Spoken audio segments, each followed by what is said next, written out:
Hello, my name is Michael Conneely and I'm making this video about the eclipse of the 16th of July 2019.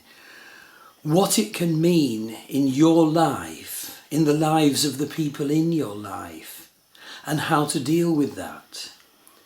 Now, there's a blog accompanying this video, and in the blog are Vedic astrology chart for this eclipse and Western astrology chart for this eclipse. So look down below the video and click on the blog link to have a look at the charts when you're ready.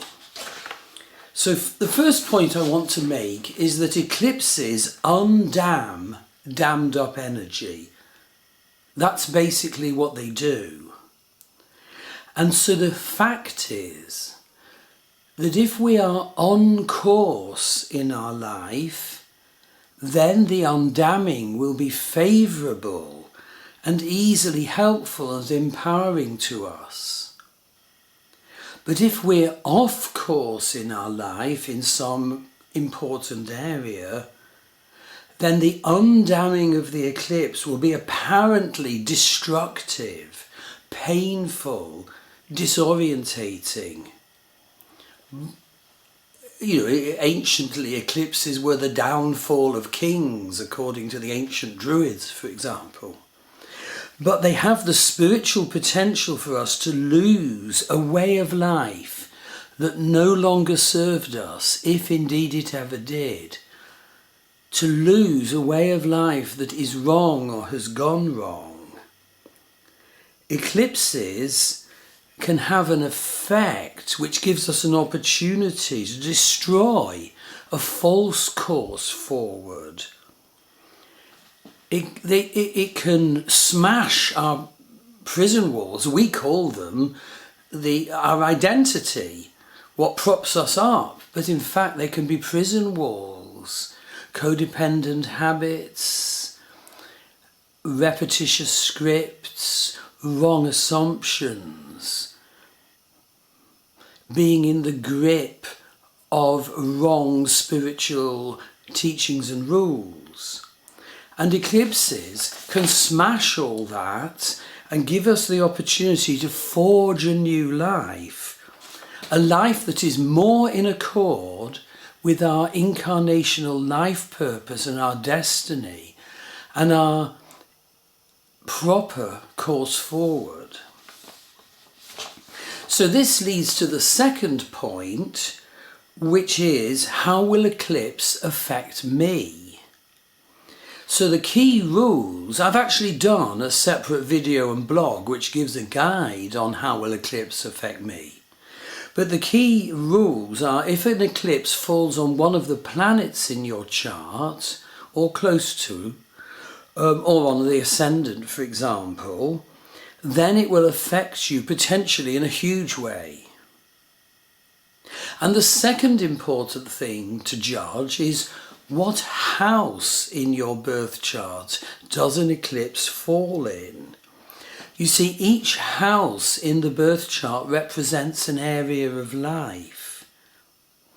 And so the house an eclipse falls in gives a very important pointer to where that eclipse will have its biggest effect. So do see the guide I videoed and blogged earlier this year. The third thing to be aware of is that lunar eclipses have a bigger effect than solar eclipses and a more immediate effect. And the other thing to know is that an eclipse leaves an area of stagnant energy in the heavens. And it's important to know that, because if another planet is going to go through the eclipse degree in the coming year or two, then it will reactivate that eclipse in your life.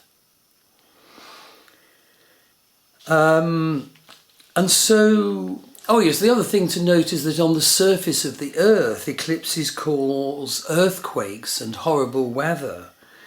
And indeed, an earthquake is just like the effect in our own life and consciousness.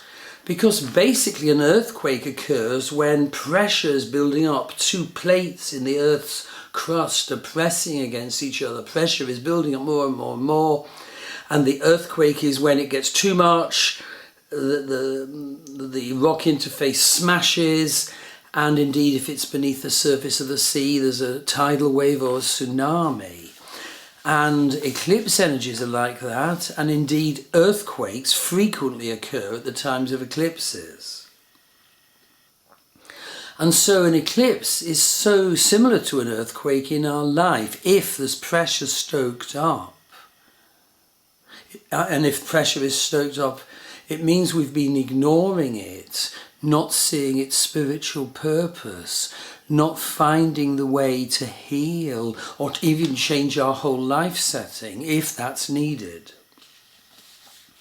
So now let's look at the detail of this eclipse. And as I said, the charts are in the blog post, the link to which is below this video.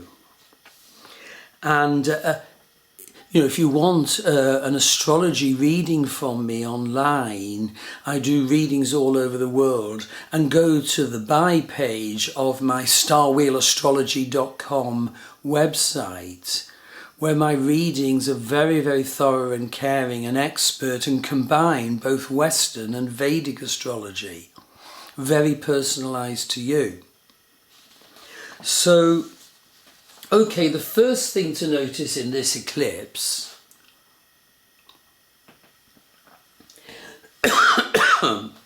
is that the eclipse moon is conjunct Pluto. And in fact, that Pluto is part of the famous Saturn Ketu Pluto conjunction of 2019 in Vedic Sagittarius that hasn't been there since 1517, when its energy brought about the Reformation, the destruction of the evils of the Catholic Church in Northern Europe. So what is moon conjunct Pluto? Well, basically it is to do with power and buried power, buried hurts, deep, deep feelings. And indeed, I do offer online, you can email me if you want this, it costs €60, a most wonderful vision journey to contact Pluto. And I do this in a way that Pluto is the keeper of the abyss, but experienced more positively as Ketha, our crown chakra, open to the light of the divine. So the way the journey works, and the way the energy of this moon conjunct Pluto in this eclipse will work, is that we almost have no choice but to go down into the abyss to face our hurts, our outrages, our secrets, our wounds. And we have to face and connect them, and people have found these journeys really valuable. And in them we come face to face with Pluto, keeper of the abyss, and he looks into our eyes. And we do indeed voice to ourselves what all this terrible baggage is. We face it, and if necessary, if it's really difficult, we can ask him to become keeper of it and to hold it from us. And then, lightened, we can arise from the abyss to experience Pluto as Ketha, the crown chakra, and experience a renewed and lightened connection to the divine energy flow which pulses through the universe. So that's what moon conjunct Pluto in this eclipse is about, and do order the journey from me, email me if you want it. And of course, the descent into the abyss is also the crucial myths from Mesopotamia and Greece of the descent of Ishtar into the underworld, and how at each gate in the underworld she had to give something up, so she arrived at the bottom of the abyss, naked and bereft, having to face all her suffering and pain. But after that she was able to return to the surface of the earth and bless humanity, not only as goddess of the earth, but as goddess of love. And the keys to Pluto are actually mythic keys. They are the way to understand the energy of Pluto. And the other important myth is, of course, the Pluto and Persephone myth, where Persephone had to go down into the underworld, but in that she did become a queen.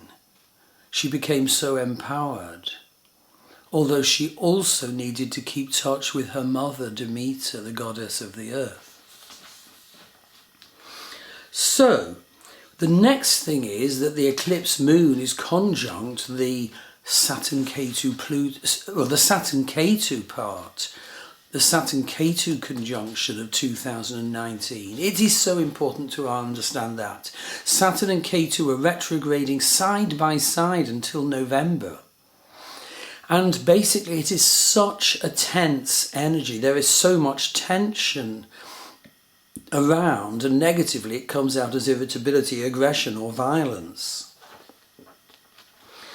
But what it's really about is this. Saturn, Lord Shani, Lord of Karma, seeks for us to get right the structures and definitions in our life, the definition of who we are, of what life's about, of what our work should be, what our relationship should be, what our family should be, all the structures. And if we've got them wrong, well, we can be lacking in structure, which is terribly damaging and hurtful to others, or we could have a prison-like structure. But remember, Ketu, the south node, is side by side with Saturn. Ketu's energy is destruction, but solely for spiritual purpose. So if we are blinded and say we hang on to some terribly damaging habit or definition, fail to sort out the problem, Ketu's energy actually becomes angry and he smashes against our Saturn walls. And so it's a very big effect in our lives. It affects the area of our life that is the house in our Vedic birth chart that Sagittarius is. Or of course it affects planets that we have in Vedic Sagittarius or Gemini. The whole goal, you see, in smashing the wrong scripts, the lies, the codependencies, the blindnesses, is so that we can become co-creator with the divine, so that we can spread beauty and love to those around us in the world. So the next thing to look at is the other end of the eclipse, the sun, because of course in a full moon eclipse, sun and moon are opposite. So basically the eclipsed sun is conjunct Rahu, the north node in Vedic Gemini. Now, sun conjunct Rahu is driven, imperious, super proud, utterly forceful energy. And it can be very negative, and it can be associated with darknesses, even entities. It needs to be purified. And so Sun Rahu impels us forward towards our goals, but the need is to check that those goals are spiritually correct and the path forward is done in a spiritually proper way. And I suppose, the other thing to note is that Mercury is retrograde in Vedic Cancer at the moment, and Mars is in Vedic Cancer. Mars doesn't like Cancer, he's debilitated there, he gets hot, steamy, angry and irritable. Mercury is retrograde, so causing all sorts of communication challenges, postage, IT, trade, issues with younger siblings, all the Mercury indicators. So Mercury and Mars are in a right mess at the moment, which we need to be aware of, otherwise we radiate the irritability and spread the problem. But it comes at a time when the Sun is conjunct Rahu at the same time in Vedic Gemini, which Mercury rules. And so there's huge dangers of over-communicating at the moment. The eclipse sun is actually in Vedic Nakshatra, Punarvasu, which can have a downside of just asking question after question after question and not wanting answers. And so these are all things that the eclipse will highlight. And the divine purpose is for us to check out our communication. Am I over-discussing? Am I, ranting?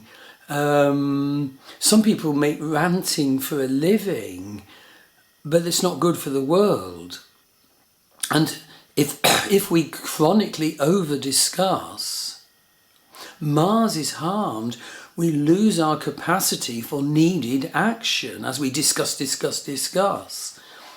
Okay, so have a look at the blog on that. Now, looking at nakshatras, because I did just mention Punarvasu, well, Saturn and Ketu are opposite as they've been this year in Purvashada Nakshatra, and Purvashadas are having a tremendous challenge at the moment. Do get a reading from me. The Saturn-Ketu conjunction in Purvashada in Vedic Sagittarius will highlight the typical deficiencies of the Purvashada person. But this highlighting opens a wonderful doorway to the true self, to true connection to the divine energies, to becoming a healer, that sort of thing. And I get so many people this year who have, say, Saturn or Sun or whatever in Purvashada, whose life is living completely wrongly, and it has to be completely altered. But others who are opening the doorway to the light and embracing healing and astrology and being kind to others, whereas Purvashadas can otherwise be quite imperious, but also indeed sometimes, somewhat parasitic and too weak, as well as super proud. So Purvashadas are really being sorted out at the moment. And the last thing to say is that the eclipse moon is in Uttarashada Nakshatra. Now the nakshatras are utterly wonderful. I teach a course on them. They so wonderfully and accurately declare our personality, and they do it warts and all. They're incredibly ancient. They are such gateway to good perception, and then of course we have the chance to use the perception to scale down our negative traits and to use our positive spiritual typical traits even for the better.